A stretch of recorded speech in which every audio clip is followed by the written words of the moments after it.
Halo, perkenalkan, kami dari kelompok 8 mata kuliah pengantar kecerdasan buatan kelas C dengan anggota kelompok. Saya sendiri, Alika Maining Tias dengan NIM 1924 10 10 11 07 dan teman saya, Aisyah Faniatul Haya dengan NIM 1924 10 10 11 40. Jadi, di sini kita mereview film dengan judul Heliotrope AI yang artinya penyembuhan melalui kecerdasan buatan. Sebelumnya, kecerdasan buatan itu apa sih? Jadi, kecerdasan buatan atau artificial intelligence yang disingkat AI adalah simulasi dari kecerdasan yang dimiliki oleh manusia yang dimodelkan di dalam mesin dan diprogram agar bisa berpikir seperti halnya manusia. Lalu, di film ini kecerdasan buatannya itu apa sih? Seperti judulnya, Heliotrope AI.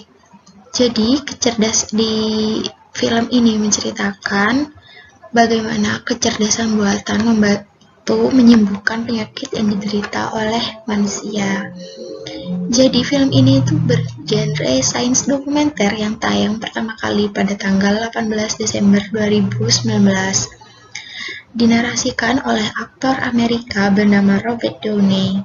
Heliotrope AI merupakan bagian kedua atau episode kedua dari The Act of AI. Film ini menceritakan Tim Shawn, seorang atlet sepak bola profesional di NFL yang merupakan suatu asosiasi olahraga di Amerika Serikat. Suatu ketika ia mengalami kecelakaan saat bertanding. 6 bulan sejak kejadian tersebut, dokter mendiagnosis Tim menderita sklerosis lateral amiotrofik yang menyebabkan otot-ototnya mulai melemah. Berjalan, bergerak, bahkan berbicara, ataupun makan sekalipun sulit untuk dilakukannya sendiri semenjak didiagnosis menderita penyakit ini. Kemudian di film sains dokumenter ini juga ada seorang product manager Google bernama Julie yang mengerjakan proyek Euponia. Proyek Euponia merupakan proyek yang bertujuan untuk meningkatkan pengenalan ucapan untuk orang dengan berbagai kondisi medis dan memberikan suara mereka kembali. Julie bekerja sama dengan seorang peneliti dan ilmuwan bernama Dr. Dimitri Kanevsky untuk teknologi tersebut sebagai berikut. Pertama, suara diubah menjadi bentuk gelombang yang sebenarnya itu hanyalah gambaran suara.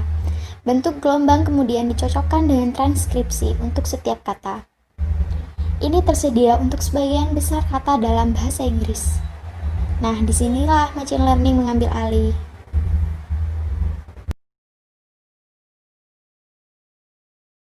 Pada pembahasan selanjutnya tentang seorang ibu rumah tangga di India bernama Santi yang mengalami retinopatik diabetik. Di India, banyak pasien di klinik mata yang menderita gangguan mata akibat penyakit diabetes yang tidak melakukan screening. Oleh sebab itu, dokter India bernama Dr. Kim bekerjasama dengan Google menggunakan teknologi machine learning untuk menemukan solusi masalah kesehatan mata. Untuk proyek retinobatik menggunakan lebih dari 100.000 pemindai mata yang kemudian dinilai oleh dokter mata dari skala 1-5 dari mata sehat sampai sakit. Kemudian gambar tersebut digunakan untuk melakukan algoritma machine learning. Selain itu, kecerdasan buatan memprediksi gambar mata menunjukkan tanda-tanda penyakit untuk mempercepat diagnosis, untuk menambah perawatan klinis sehingga dapat mencegah kebutaan. Yuk kita lihat video cuplikan selanjutnya. Image recognition menggunakan model dari gambar yang diberi tag dari hal seperti kucing atau anjing. Setelah melihat ribuan contoh, algoritma belajar mengidentifikasi gambar baru tanpa bantuan manusia. Untuk proyek retinopati, lebih dari 100.000 juta pemindaian mata dinilai oleh dokter mata yang menilai setiap pemilihan mata pada skala dari 1 sampai 5 dari sehat sampai menjadi sakit. Gambar-gambar ini kemudian digunakan untuk melatih algoritma machine learning. Oke, tadi kan kita sudah lihat tuh cuplikannya. Nah, sekarang kita bisa mengambil kesimpulan dari film sains dokumenter yang berjudul Heliotrope AI. Nah, kesimpulan yang dapat kita ambil di film ini mengeksplorasi bagaimana kecerdasan buatan, machine learning, dan jaringan saraf tiruan membantu kehidupan manusia dan meningkatkan diagnosis. Menggunakan jutaan sampel suara, deep learning models yang dilatih untuk memetakan inputan suara yang kemudian diproses dan menghasilkan output kata yang dalam ini merupakan jaringan saraf tiruan atau artificial neural network yang merupakan sistem adaptif yang dapat mengubah strukturnya untuk memecahkan masalah berdasarkan informasi eksternal maupun internal yang mengalir jaringan tersebut. Begitu pula dengan solusi dari permasalahan retinopatik diabetik, gambar mata yang diunggah ke algoritma, yang kemudian akan diproses, setelah itu analisisnya selesai dan hasil akan dikirimkan ke sistem dengan rekomendasi rujukan. Sebelum ada teknologi ini, dokter membutuhkan waktu berbulan-bulan untuk mendiagnosis. Namun sekarang dengan bantuan teknologi, hasil pemeriksaan dapat langsung diketahui. Yuk kita tonton cuplikan selanjutnya. Tim, he wants to find every way that he can help.